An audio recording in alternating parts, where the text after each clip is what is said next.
Welcome to your channel Preparation for All #64. Dear learners, it is your channel. আজ আমরা pedagogy গুরুত্বপূর্ণ একটি chapter নিয়ে আলোচনা করব, যেটি আমাদের ইংলিশ পেডাগজি এবং বেঙ্গলি পেডাগজি দুটোতেই সমানভাবে কাজে লাগবে।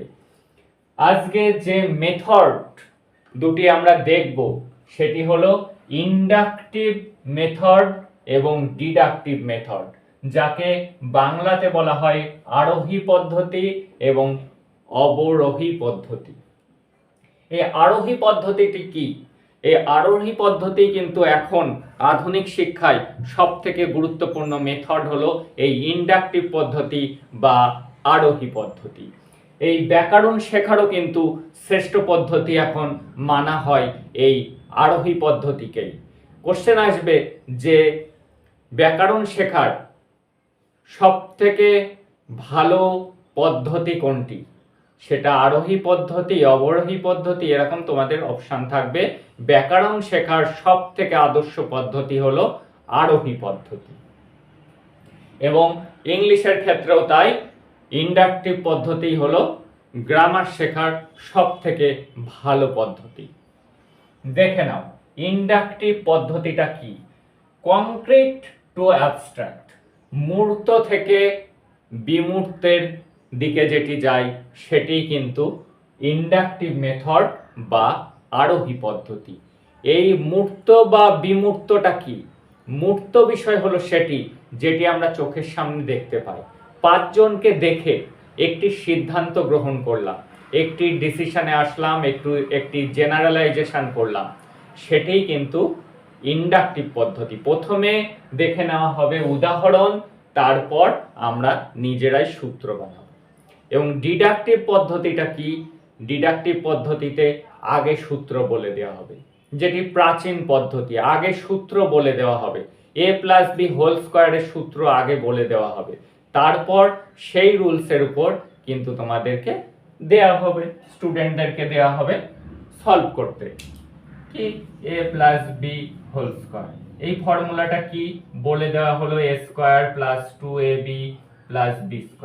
প্রথমে আমরা এই ফর্মুলা মুখস্থ করলাম, তারপরে আমাদেরকে এরকম একটি ম্যাথ দিয়ে দেওয়া হলো এটিকে সলভ করার জন্য। এই সূত্র অনুযায়ী একে সূত্র পদ্ধতিও বলা হয়ে থাকে, ডিডাকটিভ পদ্ধতি। Which method is called rule based method? Answer হলো ডিডাকটিভ মেথড, কারণ আগে রুলসটা দেওয়া হয়, আগে সূত্রটি দেওয়া হয়, তারপরে কিন্তু সেখান থেকে যাওয়া হয়, সিদ্ধান্তে পৌঁছানো হয়। তাহলে এবার দেখে নাও, একে বলা হয় প্রথমে এক্সাম্পল দেওয়া হয়, তারপরে রুলস আসে।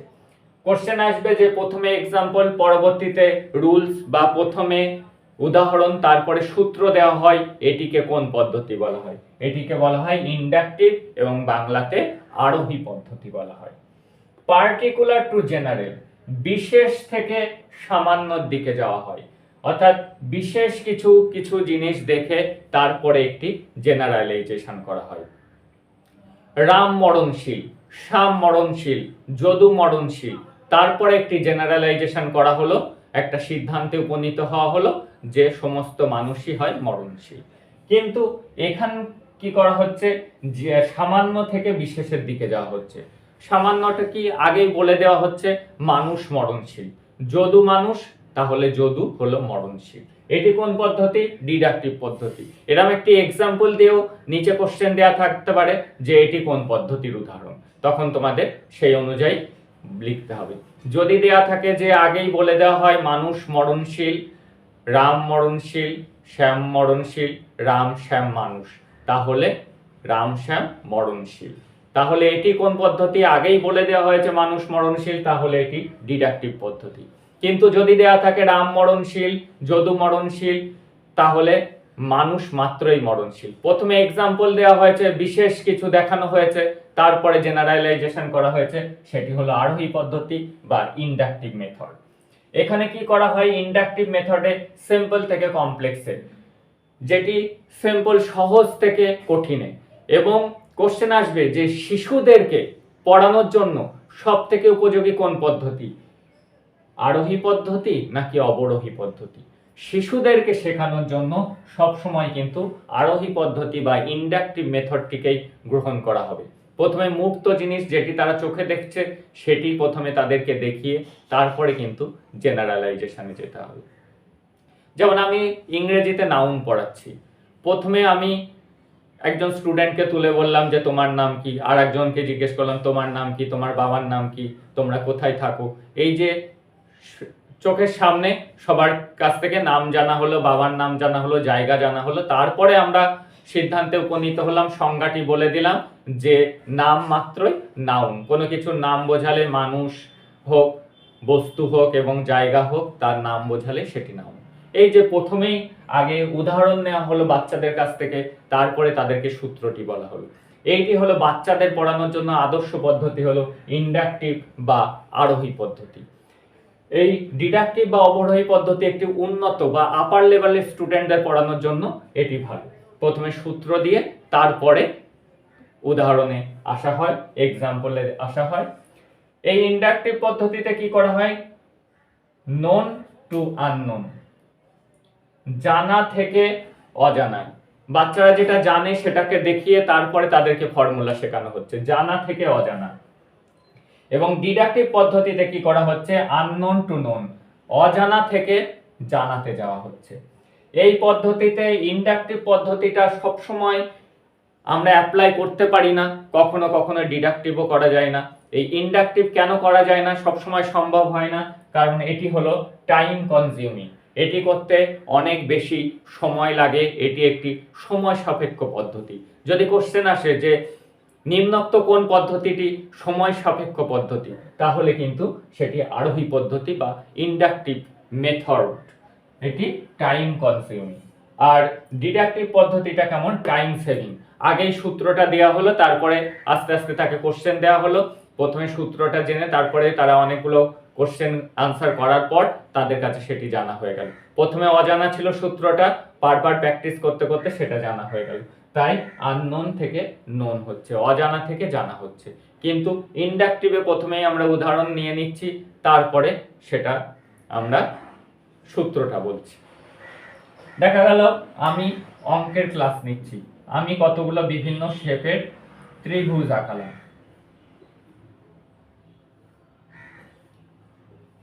এবং এদের কোণগুলোকে বলে দেওয়া হলো স্টুডেন্টদেরকে, এবং প্রত্যেকটি কোণ প্রত্যেকটি ত্রিভুজের যোগ করলো তারা, এবং প্রত্যেকটি যোগ করার পর তারা দেখতে পেল যে 180 ডিগ্রি করে হচ্ছে, এবং তারা এই সিদ্ধান্তে উপনীত হলো প্রত্যেকটি ত্রিভুজের তিনটি কোণের সমষ্টি হলো 180 ডিগ্রি। এই এক্সাম্পলটা তোমাদের সামনে তুলে দেবে, দিয়ে বলবে এখানে কোন পদ্ধতির অ্যাপ্লাই করা হয়েছে। সেটি কি হবে, সেটি হবে ইন্ডাকটিভ পদ্ধতি, কারণ আগেই কিন্তু বলে দেওয়া হচ্ছে না যে ত্রিভুজের তিনটি কোণের মান 180 ডিগ্রি, তাদেরকে প্র্যাকটিক্যাল করতে দেওয়া হচ্ছে। প্রথমে তিনটে ত্রিভুজ দেওয়া হচ্ছে, তাদের কোণ প্রত্যেকটি কোণের মান বলে দেওয়া হচ্ছে, এবং খাতায় লিখছে বাচ্চারা, এবং তার ক্যালকুলেশন করছে, প্রত্যেকটি কোণ ক্যালকুলেট করেই দেখছে তিনটে কোণের মান যোগ করে 180 ডিগ্রি হচ্ছে, 180 180 এরকম হচ্ছে। তিনটে ত্রিভুজেরই তারা দেখতে পেল সেম জিনিস, তারা সিদ্ধান্তে উপনীত হলো যে প্রত্যেকটি ত্রিভুজেরই তিনটি কোণের সমষ্টি 180 ডিগ্রি। এই যে এই সূত্রটা, এখন কিন্তু আগের মতো কোশ্চেন আসে না, এখন একটা এক্সাম্পল তোমাদেরকে দিয়ে দেবে এবং নিচে দেয়া থাকবে যে এখানে কোন পদ্ধতি ব্যবহার করা হয়েছে, এবং এই সম্পর্কে স্বচ্ছ ধারণা না থাকলে কিন্তু আনসার করা কঠিন হবে। তাহলে এক কথায় কি, যেখানে আগে এক্সাম্পল এবং পরবর্তীতে রুলস বা ফর্মুলা দেওয়া হয়, প্রথমে উদাহরণ পরে সূত্র আসে, সেটি হলো ইন্ডাকটিভ পদ্ধতি, এবং যেখানে আগে সূত্রটি বা রুলসটি বলে দেওয়া হয়, পরে এক্সাম্পল দেওয়া হয়, সেটি হলো ডিডাকটিভ পদ্ধতি। এই ছিল আজকের ছোট্ট ভিডিও ইন্ডাকটিভ এবং ডিডাকটিভ পদ্ধতির উপর। এরপর পরপর যে মেথডগুলি আসবে সেই মেথডগুলির উপর তোমাদেরকে সহজ বাংলাতে ইংলিশ পেডাগজি পাশাপাশি বাংলা পেডাগজি তোমাদেরকে কভার করানো হবে। তাই চ্যানেলটিকে সাবস্ক্রাইব করে নোটিফিকেশন অন করে রাখো। দ্যাটস অল টুডে, দেখা হচ্ছে পরের ভিডিওতে।